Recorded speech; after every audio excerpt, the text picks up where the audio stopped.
안녕하세요. 완전 무장을 해서 전쟁을 열심히 하고 있습니다. 사과 병 중에 제일 무서운 병이 무슨 병입니까? 저는 화상병이라고 생각합니다.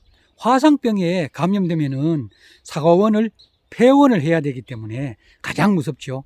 화상병을 제외하고 가장 무서운 병이 무슨 병입니까? 사과 농사를 짓는 사람들은 대부분 탄저병이나 갈색무늬병, 갈반을 가장 무서워합니다. 그런데 저는 탄저병, 갈반보다 더 무서운 병이 있어요. 바로 불안병입니다. 사과 농사를 처음 시작할 때는 불안병이 그렇게 무서운 줄 몰랐어요. 그런데 사과 농사 경력이 오래되면 오래될수록 불안병이 무섭다는 걸 절감하고 있습니다. 사과나무 성목은 불안병에 더 취약한 것 같아요. 겨울철 전쟁하다 보면은 불안병에 감염된 나무들이 상당히 많습니다. 작년 올해는 유별나게 불안병 감염목이 많은 것 같아요. 이 나무를 보시면은 불안병이 감염됐습니다. 재작년에 불안병에 감염돼 가지고 제가 이 윗부분을 잘라냈어요. 주간을 잘랐거든요. 가지에 감염됐다 이러면은 저 가지를 제거해 버리면 됩니다. 그래서 사실 가지 불안병은 그렇게 겁나지 않아요. 잘라내면 됩니다. 가지에 불안병이 감염됐는데 도포제로 발라 가지고 치료를 하는 것은 크게 좋지가 않은 것 같아요. 왜 그러냐면은 불안병은 한번 감염되면은 계속 번져요. 가지에 불안병이 감염됐으면은 감염 부위에서 20cm나 30cm 안쪽에 가지를 잘라내야 됩니다. 그리고 거기에 도포제를 발라줘야 돼요. 그런데 불안병 감염이 좀 심하면은 아예 기부에서 가지 자체를 드러내 버리는 게 좋습니다. 이 나무처럼 주간에 감염이 될 경우에는 조금 곤란해요. 주간에 감염됐으면은 상부에 감염되면 상부 부분을 잘라버리면 되거든요. 감염된 부위에서 주간 30cm 정도 하단을 자르는 게 좋습니다. 어떤 분들은 감염되면 바로 밑에 잘라내거든요. 그러면은 금방 또 밑으로 감염이 돼요. 주간에 감염되면은 20에서 30cm 아래에 성한 부분을 잘라내고 도포제를 발라주면은 좋거든요. 그런데 이 나무처럼 주간 중간 부위에 감염이 되면은 이 아랫부분에 잘라내야 되거든요. 그러면 이 나무 같은 경우에는 지금 밑에 가지가 지금 5개 있어요. 제가 저 윗부분에 감염됐는데 한 30cm 이하에 잘랐어요. 잘랐지만 지금 보시면 어떻습니까? 이렇게 다시 감염됐어요. 감염이 상당히 많이 됐죠. 야, 엄청나게 감염됐습니다. 지금 이 나무는요, 더 이상 가능성이 없어요. 감염 부위 밑에 30cm 자르면은 가지가 하나 남거든요. 그러면은 의미가 없어요. 그리고 저기에 잘라놔도 또 감염이 돼요. 결국은 이 나무는 도태시켜야 됩니다. 그래서 원래는 이 나무를 도태시킵니다. 어쩔 수가 없습니다. 이런 굵은 나무가 주간 중앙 부위에 불안병이 감염되면은 설령 잘라내고 도포제를 바르고 치료를 했다고 해도 나중에 보면요, 자꾸 밑으로 번져요. 이런 나무를 잘라보면은 중심 부위가 갈변된 걸 볼 수 있어요. 그러면은 이미 불안병이 나무 골수까지 번졌다는 뜻이에요. 그러면 자꾸 밑으로 감염이 확산됩니다. 주간 중앙에 불안병이 든 나무는 미련을 가지고 자르고 해도 결국에는 나무를 제거하게 됩니다. 다른 분들도 그런 얘기를 하는 분들이 많더라고요. 그러니까 어느 정도 가망성이 없다고 생각되면은 제거하고 보식을 하는 게 상책입니다. 불안병 감염목에 가지를 잘라냈습니다. 이쪽에 여기 보면 감염됐는데 요 가지를 잘랐더니 내부가 이렇게 돼 있죠. 갈변이 돼 있죠. 그러면은 계속 번지는 거예요. 이렇게 원줄기도 저런 식으로 감염이 되거든요. 제가 이 원줄기를 잘라 보겠습니다. 그러면은 감염이 어떻게 되는지 알 수가 있어요. 원줄기를 잘랐습니다. 속이 갈변돼 있죠. 겉으로 보기에 멀쩡하다고 그 부분을 자르면은 안에는 이렇게 갈변이 되고 있거든요. 그러면 이 나무는 저 밑에까지 갈변이 다 됐다고 봐야 돼요. 그러니까 이런 나무는 이 아래가 멀쩡하다고 30cm 밑을 잘라도 결국은 나무 전체가 다 불안병에 감염됩니다. 불안병에 걸린 나무는 치료를 한다고 미련을 가져보지만 잘 되지가 않아요. 그러니까 불안병은 치료보다는 외과 수술이 답이에요. 잘라내는 게 우선이에요. 잘라내다가 안 되면 도태시키는 겁니다.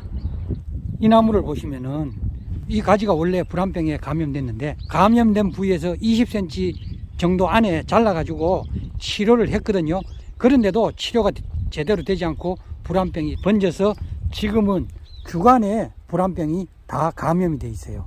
지금 이 부위가 불안병에 감염됐습니다. 그래서 감염 부위에서 30cm, 지금 보니까 한 35cm 정도 알일 건데요. 그래서 이 부분을 잘라냅니다. 이렇게 잘랐습니다. 자른 부위입니다. 35cm 밑을 잘랐는데도 여기 중앙이 갈변이 되어 있죠. 이 정도 감염이 됐으면 나무가 가망이 없어요. 원래는 수확할 수 있어요. 그런데 결국에는 원래 수확을 끝내고 이 나무는 도태시켜야 됩니다. 불안병에 감염된 나무를 자르고 나서는 반드시 소독을 해야 돼요. 이 토치로 소독하면 좋습니다. 뭐 알코올수로 소독해도 되고, 저는 토치를 사용합니다. 이게 가장 간편해요. 그리고 이렇게 해서 불안병균을 다 불태워 죽여야 됩니다. 전지가위를 사용했을 때는 전지가위도 이렇게 소독을 합니다. 불안병에 감염된 가지를 자르고 나서, 또는 어떤 데 보면 가지를 자르다 보면은 불안병에 감염됐다고 의심되는 가지가 있거든요. 그럴 때는 반드시 이렇게 소독을 해야 됩니다. 저는 전정을 할 때 소독을 철저히 하거든요. 그런데 전정을 타인의 손에 맡기는 경우에는 이 소독을 철저히 하지 않아요.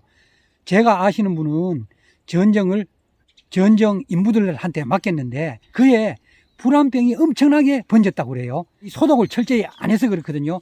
이렇게 불안병이 걸린 가지를 자르고 이 전지가위로 다른 가지를 계속 자르면은요, 다른 가지에도 불안병이 다 감염이 됩니다. 그렇기 때문에 불안병에 감염된 가지를 자르고는 철저하게 소독을 해야 됩니다. 저는 이 토치를 가지고 다니면서 소독을 하니까 제일 편하고 좋더라고요.